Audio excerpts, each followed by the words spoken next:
مومنین و مومنات آباد ہیں، کی عزت مال جان آبرو کی حفاظت کے لیے بانیان مجلس کی توفیقات میں اضافے اور ان کے مرحومین کی بخشش و مغفرت کے لیے اپنی اپنی حاجات کی قبولیت اور مرحومین کی بخشش و مغفرت کے لیے بآواز بلند صلوات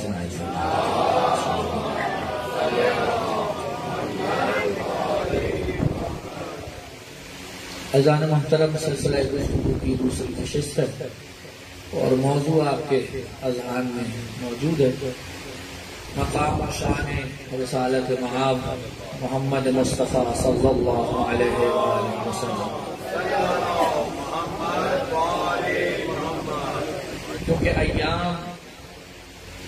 ایام رسالت مآب ہیں اور حقیقت یہ ہے کہ اگر رسول کا کوئی تعارف کروا سکتا ہے وہ یا اہل بیت ہیں یا وہ جنہوں نے اہل بیت سے رسول کا تعارف سیکھا ہے، ورنہ یہ بات تو بہت واضح ہے کہ اگر کوئی یہ دعویٰ کرے اہل بیت کے سوا کہ ہم رسول کو جانتے ہیں تو وہ یہ تو کہہ سکتا ہے کہ ہمیں رسول کی زندگی سے متعلق معلومات کا علم ہے، لیکن حقیقت محمدیہ سے کیا وہ واقف ہیں تو یقیناً وہ اس کی الف سے بھی واقف نہیں ہے۔ حقیقت محمدیہ سے کون واقف ہے؟ اور یہ فیصلہ تو میرے مولا رسول اللہ نے فرمایا ہے، فرماتے ہیں کہ یا علی خدا کو کسی نے نہیں پہچانا سوائے میرے اور تمہارے، اور مجھے بھی کسی نے نہیں پہچانا سوائے خدا کے اور تمہارے، اور تمہیں بھی کوئی نہیں پہچان سکا سوائے خدا کے اور میرے۔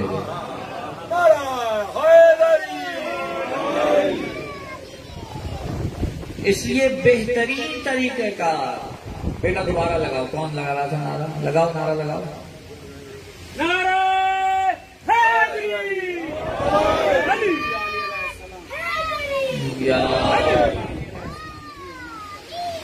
ایک صلوات عنایت فرما دیجیے محمد کو۔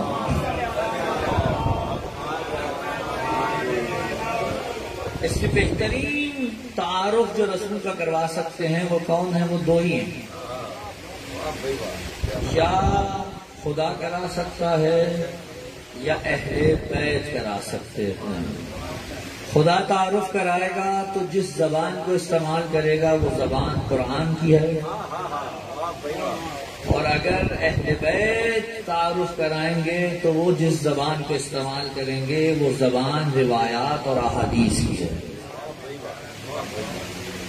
کل گفتگو سورہ آل عمران کی آیات کے ذیل میں یہاں تک پہنچی تھی کہ فَاتَّبِعُونِی، میری پیروی کرو۔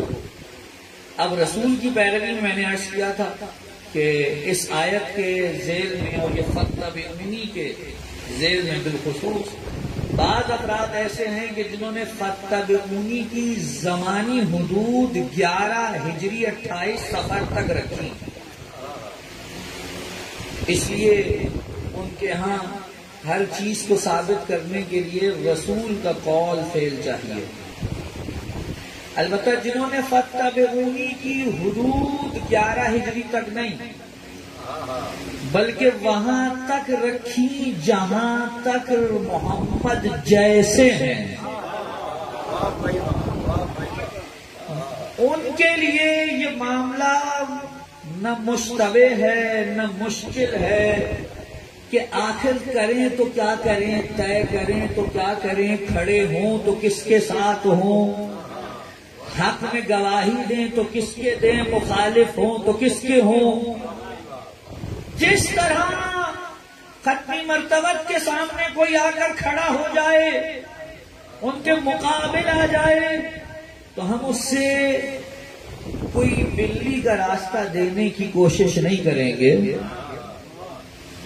اسی طرح سے جو ان حضرات کے سامنے آ کے کھڑا ہو جائے جو محمد جیسے ہیں، ہمارے یہاں واضح پالیسی ہے اور خدا کا شکر ہے کہ یہ پالیسی جو ہم نے اپنائی ہے، یہ اپنائی ہے لیکن ہم نے بنائی نہیں ہے۔ اس پالیسی کا میکر یا خدا ہے یا اس کا رسول۔ فاتبعونی، میری اتباع کرو۔ کل کے مضامین ذہن میں ہوں گے انشاءاللہ، مجھے آگے بڑھنا ہے۔ تو کیا ہوگا؟ یحببکم اللہ، تو اللہ تم سے محبت کرنے لگے گا۔ کیا مقام ہے رسالت! پوری دنیا میں کوئی شخص یہ دعویٰ کرے کہ تم میرے کہے پہ چلو تو اللہ تم سے محبت کرے گا؟ ممکن نہیں ہے کہ کوئی یہ دعویٰ کرے۔ صرف ایک رسول کو یہ حق ہے کہ وہ کہیں تم میرے پیچھے پیچھے چلو، جتنا تم میرے پیچھے چلو گے اتنا اللہ تم سے محبت کرنے لگے گا۔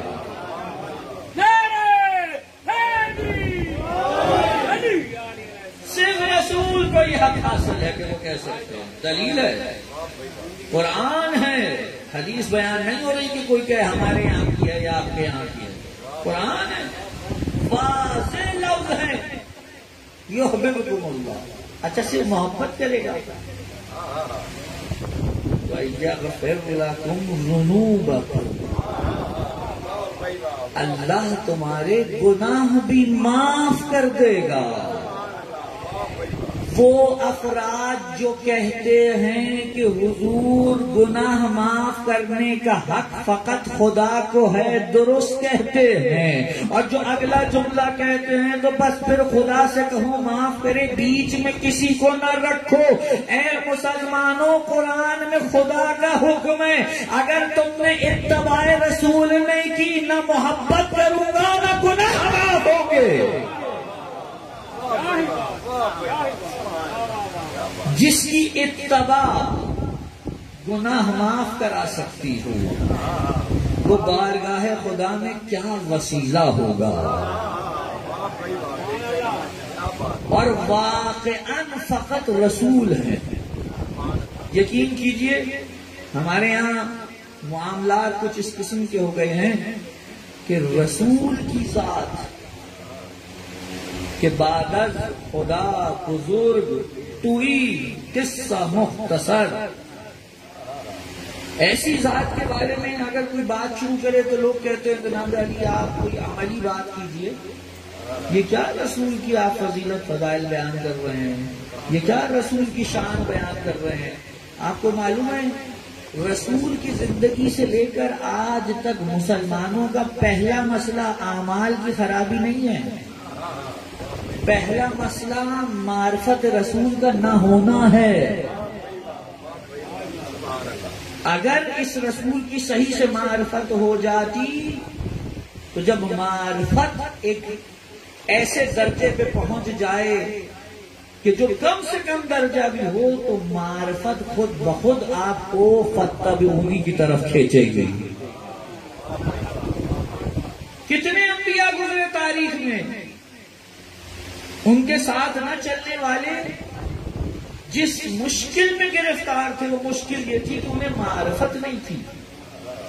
اگر معرفت ہو جائے، عمل کا معاملہ معرفت کے بعد آتا ہے۔ حضور آپ جب کہتے ہیں اپنے بچوں کو یاد کراتے ہیں اصول دین و فروع دین، تو پہلے کیا چیز رکھی جاتی ہے؟ اصول رکھے جاتے ہیں، بعد میں فروع رکھی جاتے ہیں۔ اگر کسی کے اصول درست نہ ہو تو فروع درست نہیں ہو سکتے۔ البتہ اس کا یہ مطلب بھی نہیں ہے کہ وہ کہ بس میرے تو اصول ہی درست ہیں، مجھے فروع سے کچھ لینا دینا نہیں۔ یہ دونوں لازم و ملزوم ہیں۔ اصول آپ کسے کہتے ہیں؟ جڑ۔ فروع یعنی شاخیں، تنا۔ آپ کسی درخت کو دیکھیں، مثلا اب مجھے نہیں پتا کہ لاہور میں ایسے کچھ درخت ہیں نہیں، ہم نے بعض جگہوں پہ دیکھے ہیں سال ہر سال پرانے درخت، بعض لوگوں نے بتایا 200-300 سال پرانے ہیں۔ اور اگر آپ ان کو جا کے مثلا پیپل کا پیڑ، آپ کو پتا ہے اس کا تنا وغیرہ بہت تناور ہوتا ہے اور اس کی شاخیں بہت، برگد اس قسم کے درخت ہیں اور بڑی عمریں بھی ہوتی ہیں۔ اگر کوئی بہت طویل القامت اور شاخوں کا پھیلا ہوا درخت ہو اور اسے کوئی دیکھے اور پوچھے کہ بھئی اس درخت کے بارے میں دیکھتے ساتھ ہی آپ کے دماغ میں کیا چیز آتی ہے، تو وہ پہلی چیز یہ کہے گا یہ درخت بڑا مضبوط ہے۔ کیوں؟ مضبوطی کس سے ہے؟ جڑوں سے۔ کیسے اندازہ لگایا آپ نے؟ کہا اس کی پھیلی ہوئی شاخوں سے، اس کے تناور تنے سے۔ توجہ ہے نا؟ کبھی آپ نے کسی درخت کی مضبوطی کو جانچنے کے لیے اس کی جڑ کو اکھاڑا؟ جڑ اکھڑ گئی تو پھر درخت کی کیا مضبوطی رہی؟ بات ہی ختم ہو گئی۔ اب آپ ہزار کہتے ہیں بڑا مضبوط، اس کے بعد آپ کہیں گے بڑا مضبوط تھا، اب کوئی معاملہ نہیں ہے۔ تو جب بھی آپ نے جانچنا ہو کہ کتنا مضبوط ہے، آپ دیکھیں گے اس کے شاخیں، اس کے برگ کتنے پھیلے ہوئے ہیں۔ جب بھی آپ کو کوئی یہ دعوے دار نظر آئے کہ میری جڑ بڑی مضبوط ہے، میرے اصول بڑے مضبوط ہیں، تو فوراً دیکھیے گا اس کی شاخیں کتنی پھیلی ہوئی ہیں۔ جتنی شاخیں پھیلی ہوں گی اتنی اس کی جڑ بھی مضبوط ہوگی، کیونکہ جڑ کا مضبوط ہونا یعنی خود بخود شاخیں پھیلتی چلی جائیں گی، فروع آپ کو دکھائی دینے لگیں گے۔ اور اگر فقط دعویٰ ہے اور شاخیں دکھائی نہیں دے رہی تو اس کا معنی کیا ہے؟ اس کا معنی زبانی جمع خرچ ہے، حلق سے نیچے بات نہیں اتری ہے۔ صلوات پڑھیے محمد والے محمد۔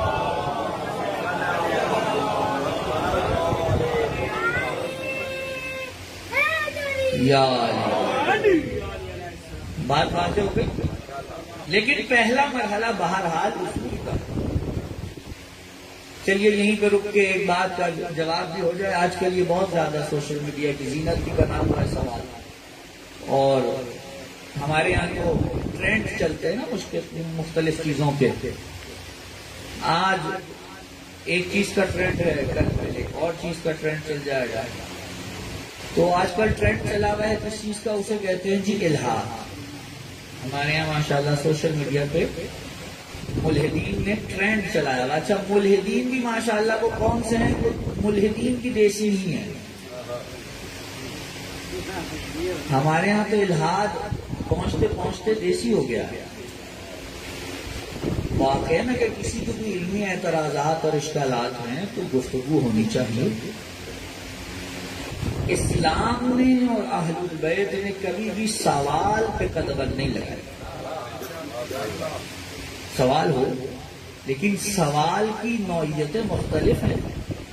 ایک سوال یہ ہے کہ جو جاننے کے لیے پوچھا جائے، اور ایک سوال وہ ہے جو سامنے والے کو نیچا دکھانے کے لیے پوچھا جائے۔ اسلام نے ہمیشہ علم بڑھانے کے لیے سوال کرنے کی اجازت بھی دی ہے اور اسے سراہا بھی ہے، لیکن اگر آپ نے سامنے والے کو نیچا دکھانا ہے، اس کو زج کرنا ہے، ایسے سوال کا کوئی فائدہ نہیں۔ شاید یہ سوال کرنے والے سائل کے لیے بات میں مشکل کھڑی کر سکتا ہے، تو سوال کرنے پہ کوئی قدغن نہیں ہے۔ اسی لیے امیر المومنین ہمیشہ کہتے تھے سلونی سلونی۔ صلوات پڑھیے محمد والے محمد۔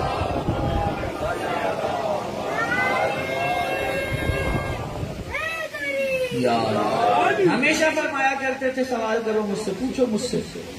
لیکن جب اس اجازت کے بعد سوال وہ ہوا کہ جو کرنے والے سائل کی طرف سے نعوذ باللہ علی کو نیچا دکھانے کے لیے تھا، تو علی نے آگے سے یہی کہا کہ اگر میں بتا بھی دوں تو جا کر کس سے تصدیق کراؤ گے، کیونکہ اگر مجھ پہ اعتبار ہوتا تو ایسا سوال نہ ہوتا۔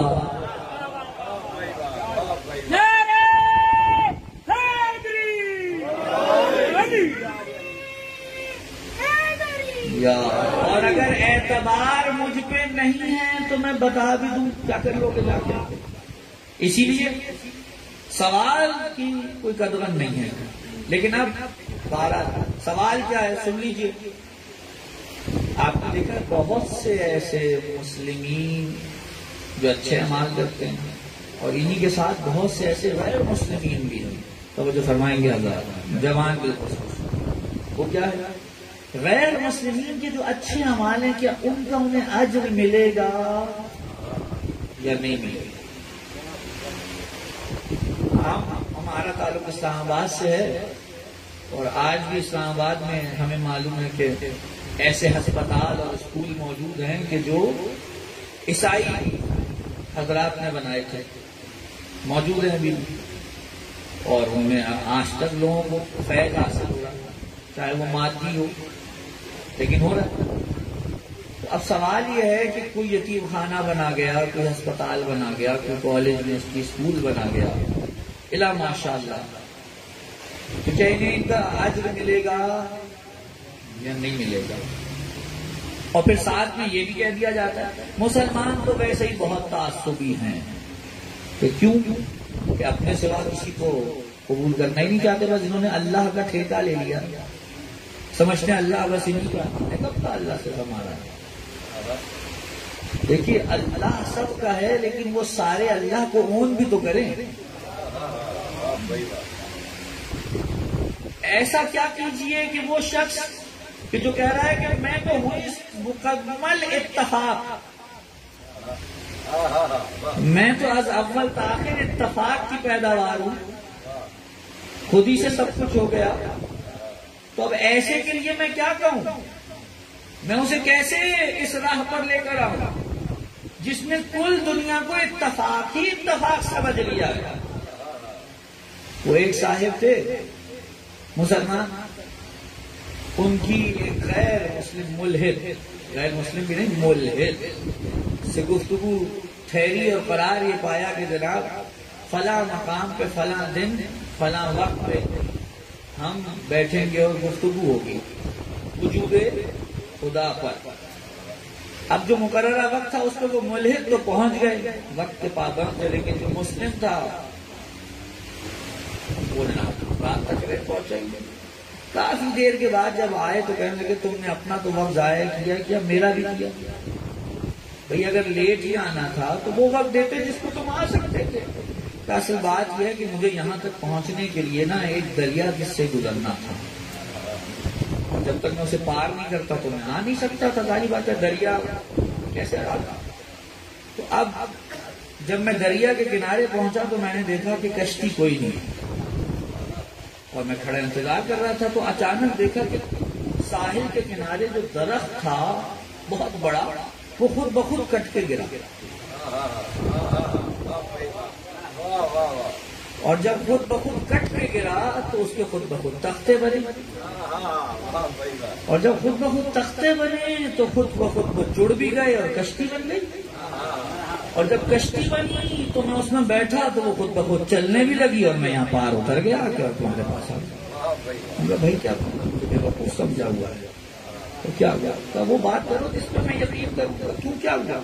کیا مطلب یہ ہو سکتا ہے کہ بغیر کاٹنے والے کے درخت کٹ بھی جائے اور بغیر بنانے والے کے پٹے بن بھی جائیں اور بغیر بنانے والے کے کشتی بن بھی جائے اور بغیر چلانے والے کے کشتی چل بھی جائے؟ کہا جب یہ نہیں ہو سکتا تو یہ پورا عالم بغیر بنانے والے کے کیسے ہو گیا؟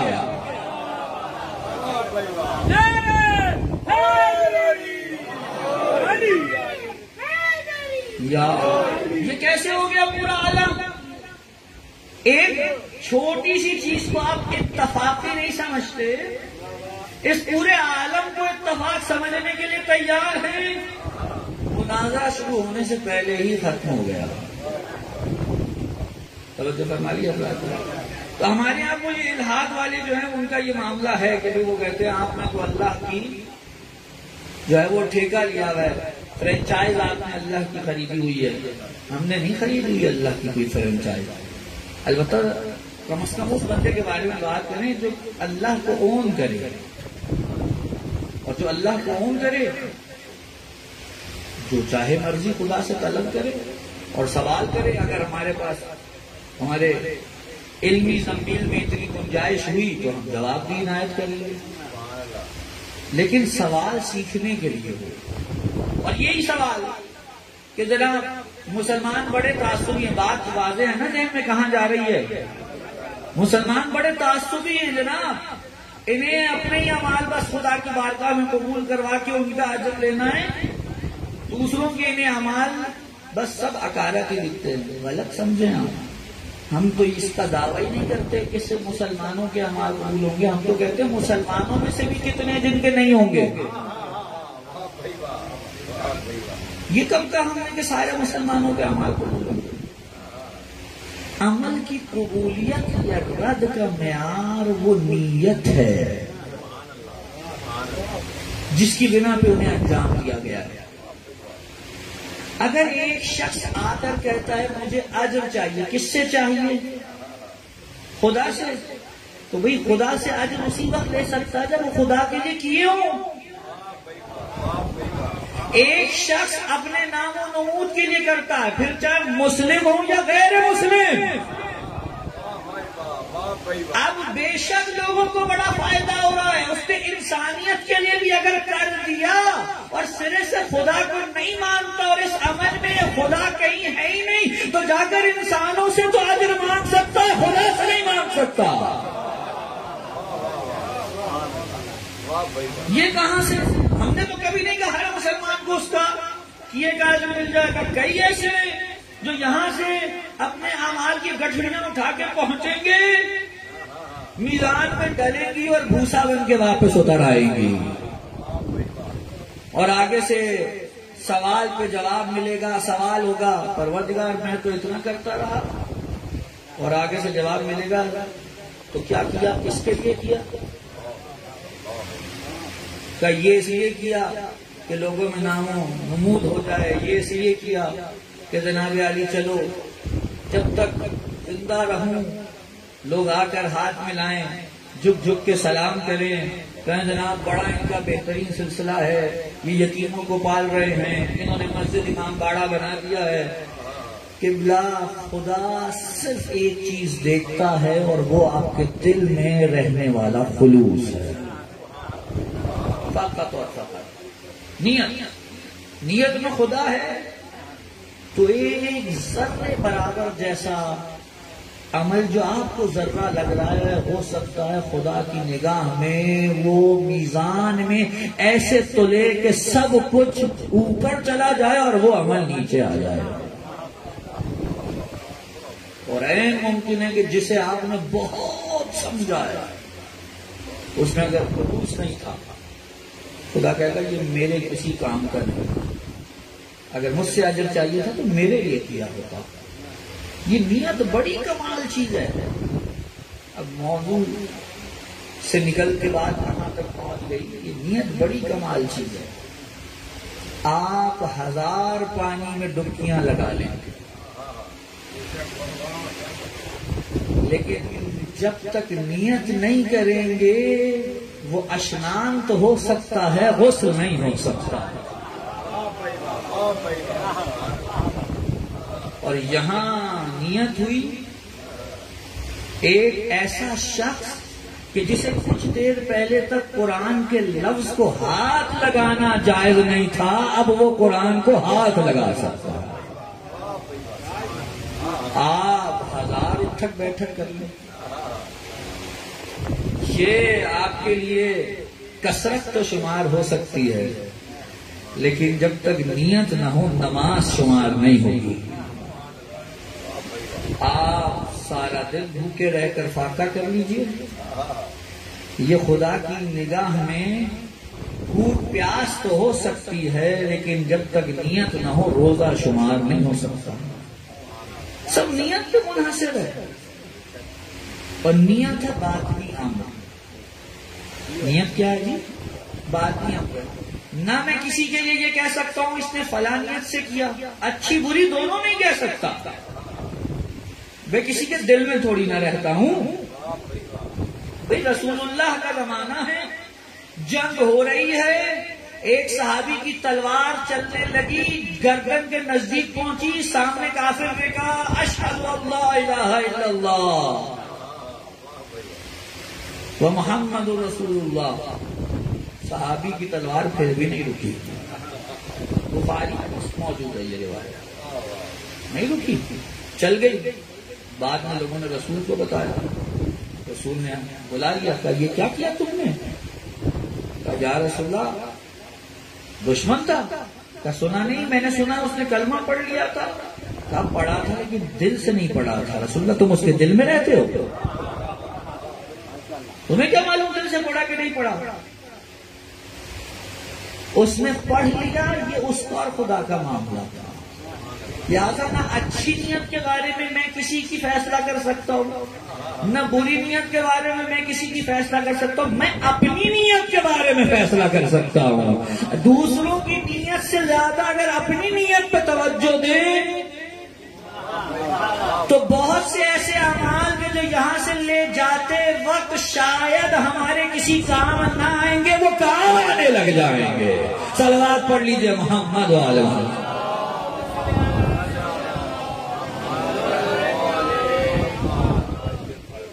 دوسروں کے لیے فیصلے نہ کریں، اپنے لیے فیصلے کریں.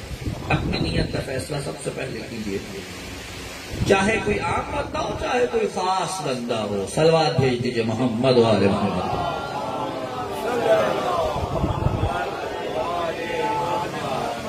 بات پہنچ گئی، بات کہاں سے چلی کہاں گئی. فاتبعونی یحببکم اللہ. اللہ کیا کہہ رہا ہے؟ رسول کی اتباع کرو گے تو کیا ہوگا؟ میں تم سے محبت کروں گا. اور بات یہ ہو رہی تھی کہ توجہ پہلے کس پر ہونی چاہیے؟ نہیں، کس پہ ہونی چاہیے؟ اصول پر توجہ کرنا. توجہ پہلے کس پہ ہونی چاہیے؟ اصول پر. اصول اگر درست ہے تو پھر فروعات کا فائدہ بھی ہے، اور وہ جتنی پھیلتی جائیں گی اتنا ہی فائدہ ہوتا چلا جائے گا. رسول اصول ہے حضور، رسول کی معرفت یہ اصول ہے، یہ فروع نہیں ہے. جب تک یہ درست نہیں ہوگی کسی عمل کا کوئی فائدہ حاصل نہیں ہو سکتا. پہلے رسول کی معرفت حاصل کر لیجئے. پہلے رسول کا، چلے معرفت بھی میں لفظ واپس لے لیتا ہوں، رسول کا احترام کرنا سیکھیے. یہ تو اس سے بھی کم تر درجہ ہے. پورے قرآن مجید میں خدا نے کسی کے لیے ایسے الفاظ استعمال نہیں کیے احترام کے لیے جیسے رسول کے لیے کیے ہیں. مسلمانوں کو قرآن سکھا رہا ہے پہلے احترام کرنا سیکھو رسول کا. اگر بات کرنے کی بات آئے تو کہا رسول کی آواز سے بلند آواز نہیں ہونی چاہیے. اگر چلنے کی بات آئی تو کہا رسول سے آگے نہیں چلنا ہے. اگر رسول کے فیصلے کی بات آئی تو کہا اگر فیصلہ کر دیں تو مومن یہ ہے کہ اس کے دل میں نہ فقط یہ کہ قبول نہ کرنے کی بات ہے، ذرا سی کجی بھی نہیں آنی چاہیے رسول کے فیصلے پر. یہ احترام سکھا رہا ہے خدا رسول کا. لیکن مسئلہ کہاں ہے؟ مسئلہ یہ کہ رسول کا احترام انہی سے سیکھیے جنہوں نے احترام کیا ہے. اگر آپ کسی ایسوں سے جا کر احترام رسول کے پاٹ پڑھیں گے جو خود رسول کی شان میں گستاخیاں کرتے رہے ہیں تو احترام کے نام پہ گستاخی سیکھیں گے. ہم نے تو دو چیزیں دیکھی ہیں. ہم رسول کے پاس گئے تو رسول نے ہمیں اہل بیت کا احترام کرنا سکھایا. فاطمہ آئی، رسول کھڑے ہو کر احترام کرنا سکھا رہے ہیں. اور اہل بیت کے پاس گئے تو انہوں نے رسول کا احترام کرنا سکھایا.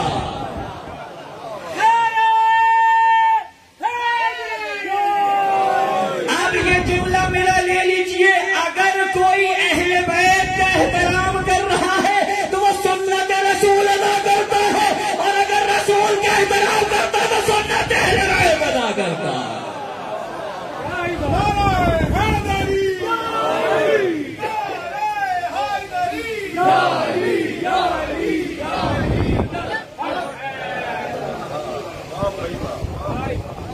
اب آپ دیکھیے آپ کس کی سنت پہ چل رہے ہیں. خدا کا شکر ہے ہم رسول کی سنت پہ بھی چل رہے ہیں، ہم اہل بیت کی سنت پہ بھی چل رہے ہیں. یہ دونوں ایک دوسرے کا احترام کرنا سکھا رہے ہیں. اور اگر آپ احترام کرنا سیکھنا چاہتے ہیں تو انہی سے سیکھیے. مشکل قرآن میں نہیں ہے، مشکل رسول میں نہیں ہے، مشکل وہاں ہے جہاں سے دین حاصل کرنے کے لیے اسے مرکز بنایا گیا ہے۔ بات شاید نہیں پہنچ پائی، ایک سلوات عنایت فرمائیں۔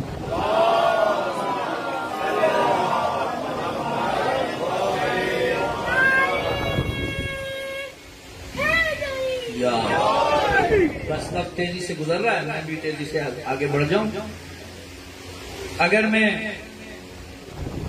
اصغر بھائی کے گھر آؤں اور 2 لمحے کے لیے تصور کر لیجئے کہ میں اس وقت آؤں جب آج سے 70-80 سال پرانا پاکستان ہو،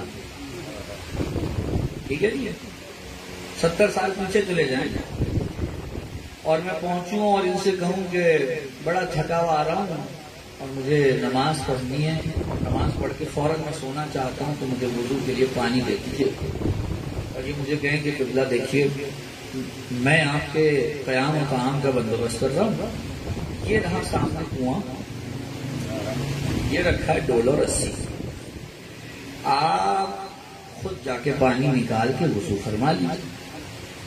میں نے کہا ٹھیک ہے، کوئی بڑی بات نہیں۔ ہم گئے، ڈول سے رسی کو باندھا اور جو ڈالا پھر واپس کھینچا، مجھے پیاس بھی لگی، نہیں پینا بھی تھا، میں نے کہا وضو کرنے سے پہلے 2-4 چلو پی لی۔ اب جو چلو بھرا اور منہ سے نزدیک پہنچا تو معلوم کہ گدلا مٹی، میں نے پانی نہیں چھوڑ دیا اور ان کو آواز میں نے کہا کون سا پانی مجھے پلانا چاہ رہے ہیں، طبیعت گڑ جائے گی، خراب ہو جائے گی، بچے سے کون پڑے گا پھر؟ میں نے کہا کہ اللہ ہم تو روز پیتے ہیں، ہمیں تو کبھی گدلا نہیں دکھا، ہمیں تو کبھی گدلا نہیں دکھا۔ تو ہم نے کہا کہ اچھا آئیے پھر ہاتھ کنگن کو آرسی کیا ہے اور پڑھے لکھے کو فارسی کیا، آپ نے دیکھیے۔ اب پھر انہوں نے چلو بھرا کچھ دیر کے لیے دیکھا تو کہا کہ قبلہ کہے آپ صحیح ہے اور غلط میں بھی نہیں ہوں۔ یہ کون سا معقول ہے؟ یہ کون سی معقول بات ہے؟ کیا گدلا ہے یا نہیں ہے؟ کہا نہیں، آپ کا دعویٰ ہے یہ پانی گدلا ہے، درست ہے، اور میرا دعویٰ یہ ہے کہ کنویں کا پانی گدلا نہیں ہے، یہ بھی درست ہے۔ تو ہوا کیا پھر؟ کہ مسئلہ کنویں کے پانی میں نہیں ہے، مسئلہ وہ ڈول ہے جس سے آپ نے پانی نکالنے کے لیے بطور وسیلہ استفادہ کیا، کیونکہ اس کے اندر مٹی تھی، لہذا پانی جب بھرا گیا تو وہ بھی گدلا ہو گیا۔ قرآن میں مسئلہ نہیں ہے۔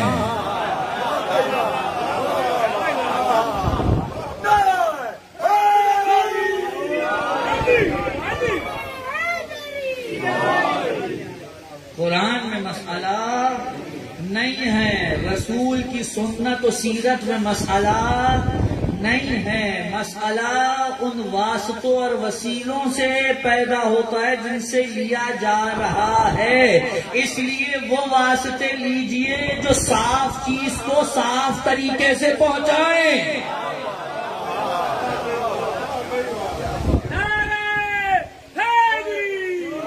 اگر صاف چیز کو صاف وسیلے سے حاصل کریں گے تو صاف ملے گی۔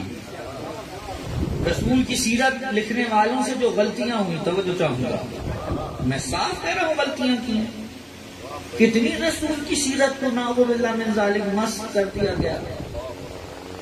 ابھی پچھلے دنوں آپ کے سامنے ہنگامہ تھا نا، ایک شخص کو مارنے کی کوشش کی گئی، اور کس وجہ سے کی گئی؟ وہ کہاں سے آیا سارا اس کے ہاتھ میں مواد؟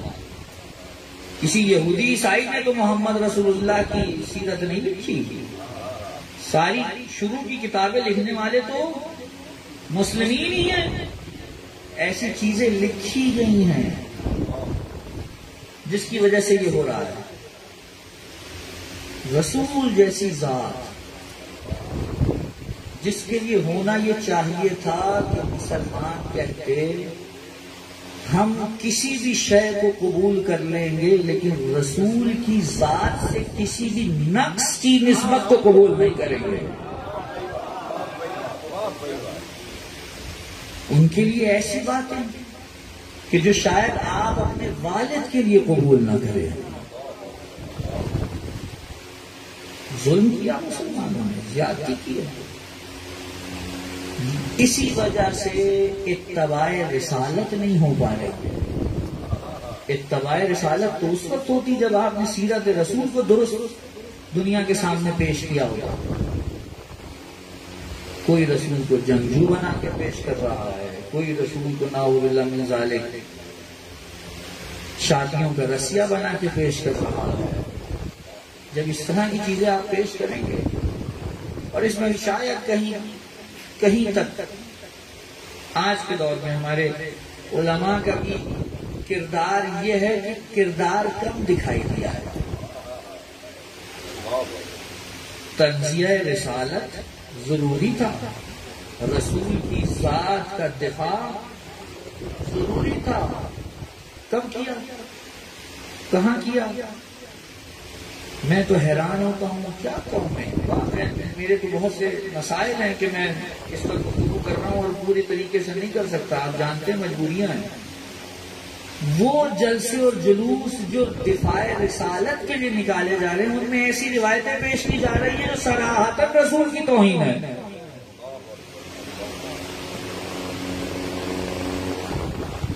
اپنے لیے نہیں آپ بیان کریں گے وہ چیزیں، یہ سیرت رسول نہیں ہے. اگر یہ بیان کیا فاتبعونی کی راہ پہ نہیں چل پائیں گے، اور اگر فاتبعونی کی راہ پہ نہیں چلیں گے تو آپ کو یحببکم اللہ کی سند بھی نہیں مل سکتی،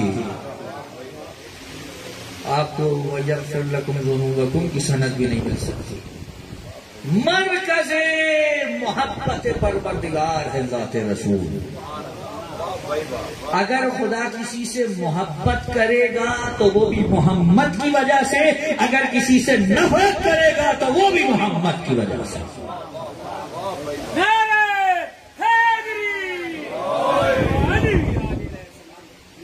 مرکز حب پروردگار رسول اللہ. اس آیت کے بعد ہے، اس سے بڑھ کر اور کون سی آیت پیش کریں آپ کے سامنے؟ واضح ہے کہ متشابہات میں سے تو نہیں ہے. اور ہم نے رسول کے ساتھ کیا کیا؟ شاید رسول کے ساتھ سب سے زیادہ ظلم جنہوں نے کیا وہ مسلمان ہیں. بعد والوں نے تو ہم ہی سے سب کچھ لے کے بات کی ہے نا. عیسائی یہودیوں نے تو اس وقت کہا کہ اگر کفار نے رسول سے جنگ کی تھی تو جنگ کرنے کے بعد تو سب مسلمان ہو گئے تھے. مدینے میں کوئی کافر رہتا تھا؟ مکے میں کیا رسول نے کفار کو شکست نہیں دی تھی؟ اس کے بعد کیا ہوا ایسا کہ رسول جیسی ذات کہ جو ہمارے لیے مشعل راہ تھی، جس کا ہم کلمہ پڑھتے تھے، اس کو ہم نے ایسے دنیا کے سامنے پیش کیا کہ دنیا ان سے نزدیک آنے کی بجائے نعوذ باللہ ہماری وجہ سے دور چلی گئی. مسلمانوں کو اپنی معرفت رسول کے باغ میں نظر ثانی کرنے کی اس سے زیادہ ضرورت ہے جتنی پچھلے ادوار میں تھی، اس سے زیادہ اس زمانے میں. اس وقت آپ کا یہ میڈیا نہیں تھا. اب تو آپ ایک بات کرتے ہیں دنیا میں آگ لگ جاتی ہے. اے کاش مسلمان اس میڈیا کو رسول کی معرفت کرانے کے لیے استعمال کرتے.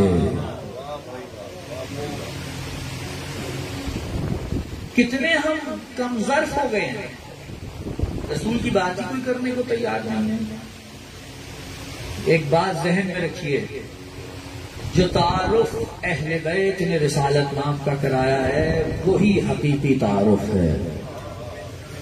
اور اگر مجھے اجازت دیں تو میں ایک جملہ کہنا چاہتا ہوں. وہ جو تعارف اہل بیت نے بھی رسول کا کرایا ہے نا، وہ بھی ہمارے لیول اور ظرفیت کو دیکھ کے کرایا ہے. ورنہ جو ان کا لیول ہے، جو ان کا درجہ، جو ان کا مقام و منزلت ہے، وہ یا وہ جانتا ہے جس نے خلق کیا ہے، یا وہ جانتا ہے جو خلق ہوا ہے، یا وہ جانتے ہیں جو خلق ہونے والے کے ساتھ خلق ہوئے.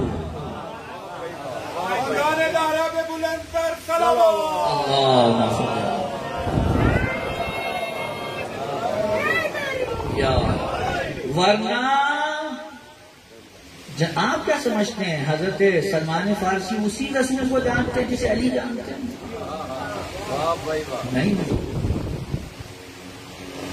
کل بھی میں نے وہ جملہ نقل کیا تھا، جائیے خدا کو جا کے اٹھائیے نہج البلاغہ کا وہ خطبہ، عجیب خطبہ ہے وہ میرے مولا کا، خطبہ قاصعہ. رسالت کے بارے میں جو بیان کیا ہے واقعاً علی ہی کر سکتے تھے.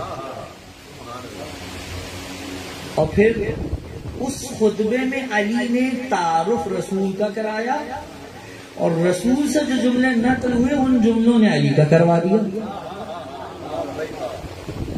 کہ میں تھا فقط اس وقت جب پہلی وحی نازل ہو رہی تھی، میں نے دیکھا ہے وحی کے نازل ہوتے ہوئے جب وحی نازل ہو رہی تھی، اور اس کے بعد جیسے ہی وحی نازل ہوئی تو ایک چیخ کی آواز سنائی دی.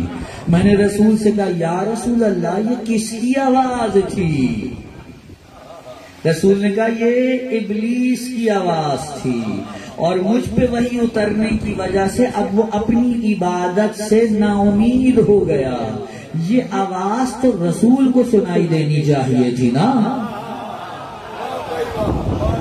یہ علی کو کیوں سنائی دے رہی ہے؟ تو علی کے بارے میں اب تعارف رسول نے کرایا کہ علی یہ ابلیس کی آواز تھی، سنو جو میں سنتا ہوں وہ تم سنتے ہو، جو میں دیکھتا ہوں وہ تم دیکھتے ہو.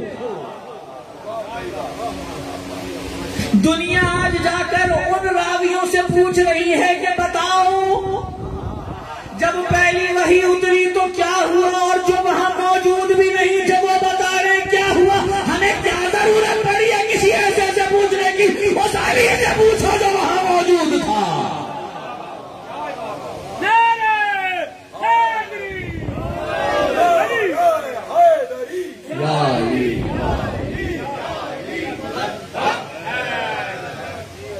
بھائی اس سے پوچھو جو موجود تھا. ہماری قومی حالت یہ ہو گئی ہے کہ جا کر ہمیشہ اس سے پوچھتے ہیں جو وہاں موجود ہی نہیں ہے. جو 8-9 سال کے بعد ہجرت کے مسلمان ہوں اور آپ ان سے جا کے پوچھیں کہ پہلی جب وحی اتری تھی تو کیا اتری تھی اور کیا حالت تھی،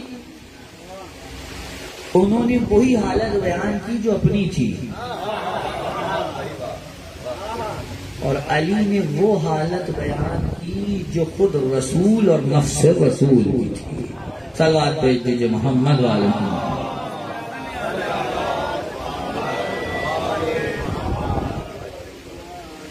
کسی سے بھی پہلے، کسی بھی ذات سے پہلے رسول کا دفاع ضروری ہے.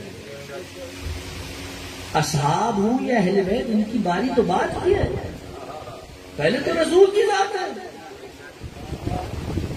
مسلمانوں کی مشترکہ میراث کون ہے؟ ایک رسول اللہ ہے، اور کون ہے کہ نہیں ہے؟ اہل بیت پہ بھی بات آئے کہ سب کہیں گے مشترکہ میراث ہے، درست ہے میراث ہے، لیکن پھر مسئلہ یہاں آئے گا کہ کہاں تک. کیا دین اہل بیت سے لینا ہے یا نہیں لینا؟ پھر معاملہ دوسرے ہو جائیں گے. لیکن رسول کے بارے میں تو کوئی مسئلہ نہیں ہے نا. حضور کسی کا دفاع کریں نہ کریں، رسول کا دفاع ضرور کریں. آپ پہ حق رکھتے ہیں رسول. بس اگلی آیت کا بھی حوالہ دوں، اگر گفتگو رہ گئی تو کل تقریباً گھنٹہ ہونے کو آ رہا ہے، اور میری عادت نہیں ہے کہ میں گھنٹے سے زیادہ تقریر کروں. کل تو بلا وجہ میں ایک موضوع بیچ میں آ گیا اور پھر معاملہ جو ہے وہ 1.25 گھنٹے تک چلا گیا. صلوات پڑھ لیں محمد والے محمد کو.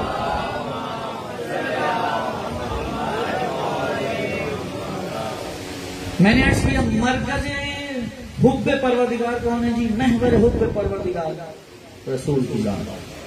اسی طریقے سے اطاعت پروردگار کا مرکز بھی رسول کی ذات.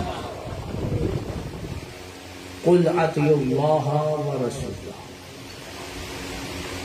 کہہ دیجیے رسول اطاعت کریں پروردگار کی اور اطاعت کریں رسول کی. فإن تولوا، اور اگر تم نے یہ نہیں کیا تو پچھلی آیت میں محبت کی بات ہو رہی تھی، کہ اللہ تم سے محبت کرنے لگا، اور کہا اگر اب تم نے رسول کی اطاعت نہیں کی فَإِن تَوَلَّوْا نہیں کی فَإِنَّ اللَّهَ لَا يُحِبُّ الْكَافِرِينَ، تو اللہ کافروں سے محبت نہیں کرتا۔ رسول نے جو اطاعت رسول نہ کرے اسے خدا نے کافر کہا ہے۔ اللہ نے اسے جو رسول کی اطاعت نہ کرے کافر کا کہا، میں محبت نہیں کرتا اس سے، میرا اس سے کوئی واسطہ نہیں ہے۔ جملہ کہوں، امام جعفر صادق علیہ السلام نے ایک حدیث ارشاد فرمائی ہے، فرمایا حل الدین الا الحب والبغض۔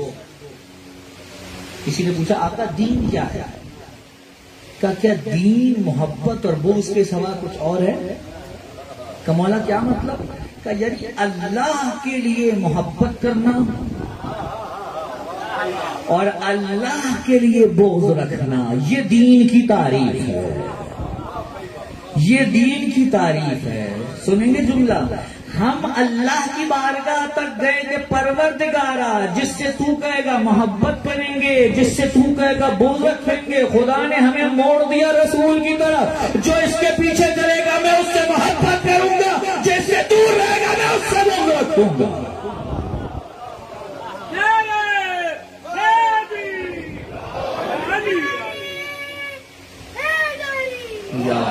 میں اس سے محبت کروں گا جو اس کے پیچھے چلے گا، جو اس کی اتباع کرے گا۔ یعنی جیسے اللہ اور رسول کا آپس میں یہ معاہدہ ہو گیا ہے کہ رسول تک پہنچو تو وہ خدا تک پہنچا دیں گے، خدا تک پہنچو تو وہ رسول کی طرح موڑ دیں گے، کسی دوسرے کا بیچ میں نام نہیں لیا۔ رسول اطاعت کا بھی مرکز، محبت کا بھی مرکز، اور پھر رسول کی جس نے اطاعت کی کیا کہا؟ فقط اطاع اللہ، اس نے اللہ کی اطاعت کی۔ پورے قرآن مجید میں، آج آغاز کر رہا ہوں بحث کا، کل آگے بڑھے گی بحث، پورے قرآن مجید میں بڑی ذمہ داری سے عرض کر رہا ہوں، ایک بھی مقام ایسا نہیں ہے جہاں خدا نے کسی کے لیے مطلق اطاعت کا حکم دیا ہو، سوائے اس مقام کے جہاں پر خدا اس حوالے سے مکمل پر امید تھا کہ اس کی اطاعت کرنے والا کبھی غلطی پہ نہیں جائے گا۔ نہیں شاید بات واضح نہیں ہو سکی پیچھے والوں کے لیے۔ قرآن میں مختلف قسم کی اطاعتیں ہیں حضور، ماں باپ کی اطاعت کتنی مرتبہ تذکرہ ہوا، لیکن جہاں بھی ماں باپ کی اطاعت کا تذکرہ ہوا تو ساتھ میں ایک شرط لگا دی کہ جب تک یہ تمہیں شرک کی دعوت نہ دے، جیسے ہی شرک کی دعوت دیں تو اب ان کی اطاعت واجب نہیں بلکہ اس سے روگردانی کرنا واجب ہے۔ اسی لیے نہج البلاغہ میں جناب امیر نے فرمایا تھا خدا کی معصیت میں کسی بھی مخلوق کی اطاعت نہیں ہو سکتی۔ جہاں کسی مخلوق کی اطاعت ہو اور خالق کی معصیت ہونے لگے تو لازم ہے کہ مخلوق کی اطاعت کو چھوڑو اور خدا کی اطاعت کرو۔ لیکن جہاں بھی خدا نے مطلق اطاعت کا ذکر کیا، اس کا کیا معنی ہے؟ اس کا معنی ہے خدا کہنا چاہتا ہے کہ دیکھو جس کی اطاعت کا اب میں تمہیں حکم دے رہا ہوں اس کے پیچھے چلنے میں کوئی مشکل ہو ہی نہیں سکتی، یہ تمہیں کسی غلط چیز کی طرف بلا ہی نہیں سکتا۔ اور رسول کے لیے تو خصوصاً کہا وَمَا آتَاكُمُ الرَّسُولُ فَخُذُوهُ وَمَا نَهَاكُمْ عَنْهُ فَانْتَهُوا، میرا رسول تمہیں جو دے وہ لے لو اور جس سے روکے اس سے رک جاؤ۔ بات مطلق ہے، یعنی کیا معنی؟ میرا رسول جو دے وہ غلط ہو نہیں سکتا، جس سے روک لے وہ صحیح ہو نہیں سکتا. اس کو آپ اپنی زبان میں جو کہیں ہم اپنی زبان میں اسے معصوم کہتے ہیں.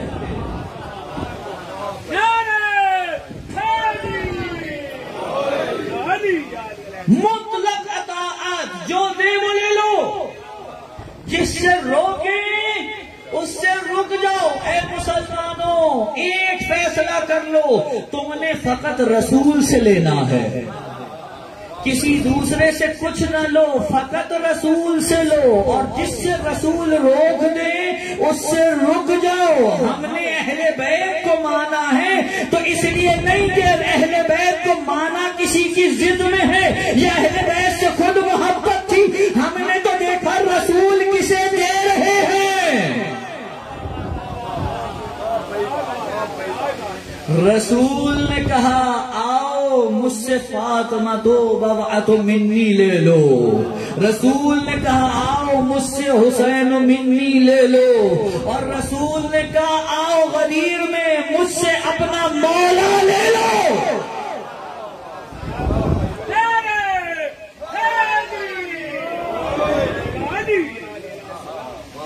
رسول جو دے رہے ہیں وہ لینا ضروری ہے. اور اگر کہیں یہ عقیدہ ہو کہ جس پہ چل رہے ہیں وہ رسول نے نہیں دیا، خدا کرے میری بات پہنچ جائے.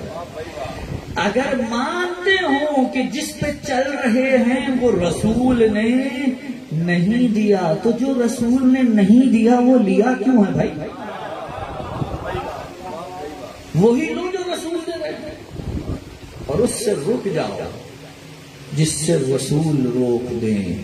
رسول نے جنہیں اپنے دوش پہ اٹھایا ہم نے انہیں اپنے دل میں جگہ دی، جنہیں رسول نے محفل سے اٹھا دیا ہم نے بھی دلوں سے نکال دیا. نہیں، رسول جو دیں گے وہ لینا ہے. مرکز رسول ہیں، رسول کی اطاعت اور احترام سب سے پہلے. چلیے ایک جملہ کہتا ہوں، آپ کی سماعتوں کا عطیہ کر رہا ہوں.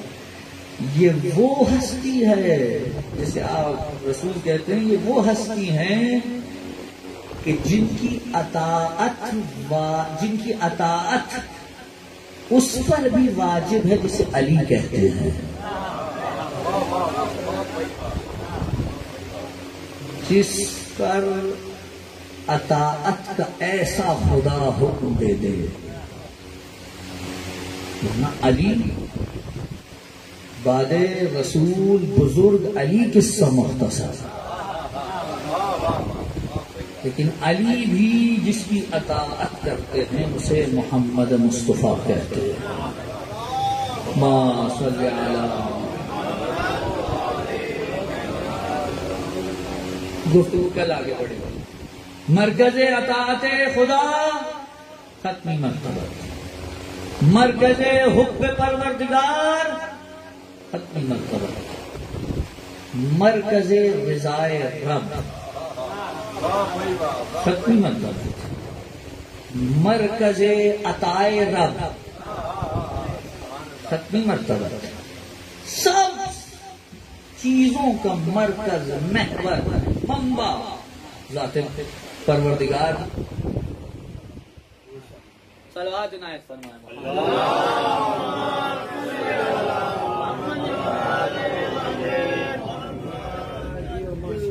نعرہ حیدری، نعرہ تکبیر، نعرہ رسالت، نعرہ حیدری، محمد و اہل بیت محمد، بلند تر صلوات.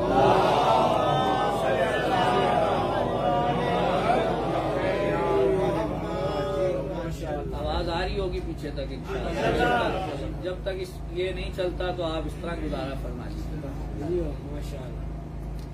اس شخصیت کو، ایسی شخصیت کو کہ جو خدا کی طرف سے ہر فیض کا مرکز تھی،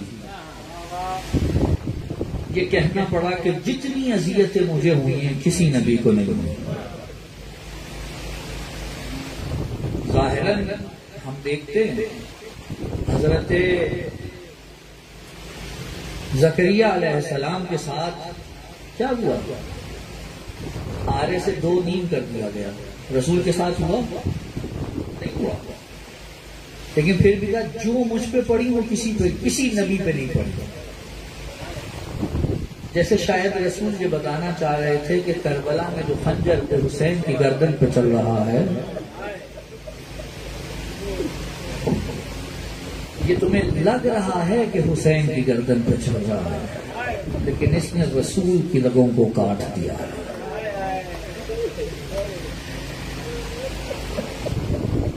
عزادارو،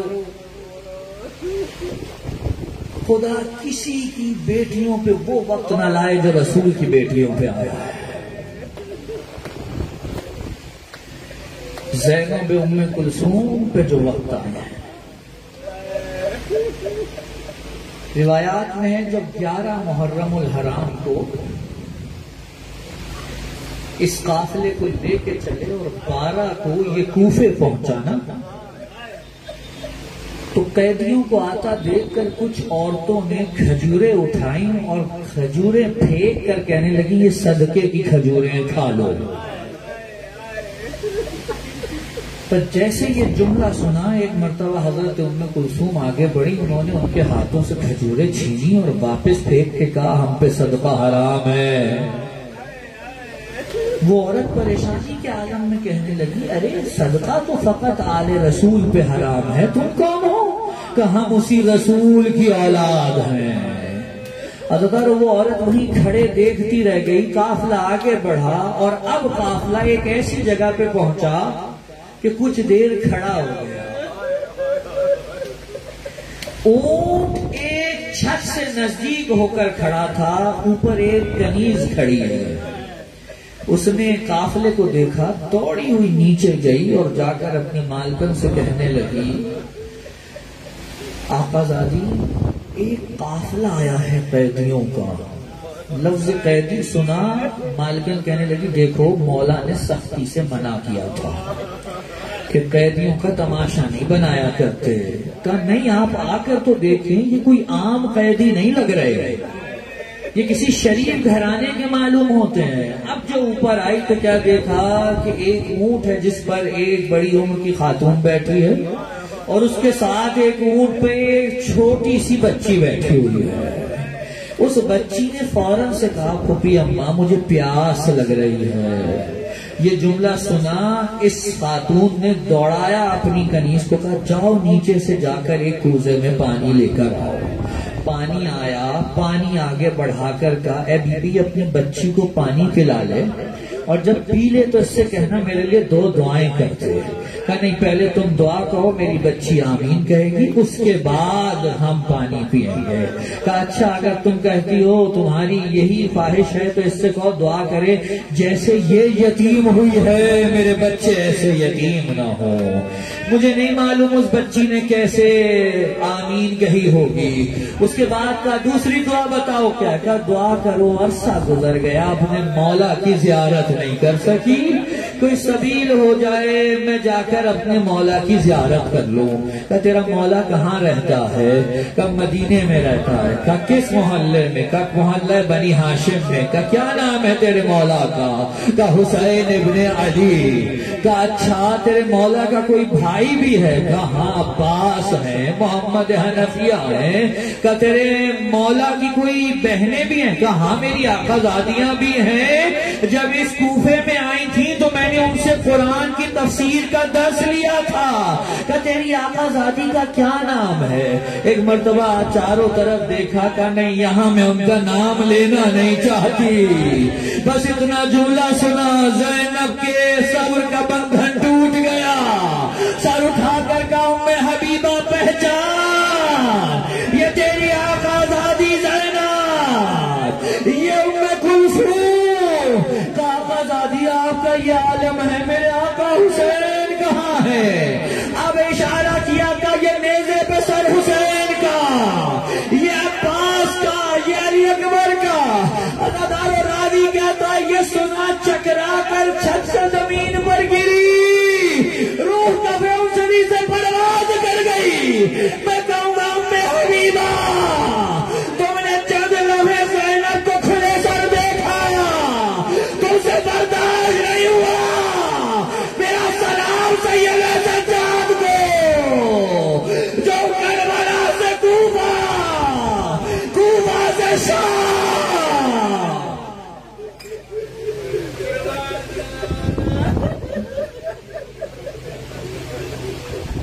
لعنت اللہ علی القوم الظالمین وسيعلم الذين ظلموا أي منقلب ينقلبون إنا لله وإنا إليه راجعون۔ پروردگار تجھے واسطہ ہو اہل بیت کی مشکلات، اہل بیت کی مصیبتوں کو، میرے مولا تجھے واسطہ ہو اہل بیت کے صبر و شکر کا امام زمانہ کے ظہور میں تعجیل فرما، ہمیں ان کے امان و انصار میں شامل فرما، جہاں کہیں مومنین و مومنات آباد ہیں عزت مال جان آبرو کی حفاظت فرما، جس کسی نے دعا کی التماس کیا تو دلوں کے حال بہتر جانتا، حاجات قبول فرما، میرے مولا بانیان مجلس کی توفیقات میں اضافہ فرما، مجالس میں جو افراد بھی دام درہم سخن قدم حصہ لے رہے ہیں میرے مالک سب کی توفیقات میں اضافہ فرما، ان سے اس عبادت کو قبول و مقبول فرما، بحق محمد و آلہ الطیبین الطاہرین۔ ایک سورہ فاتحہ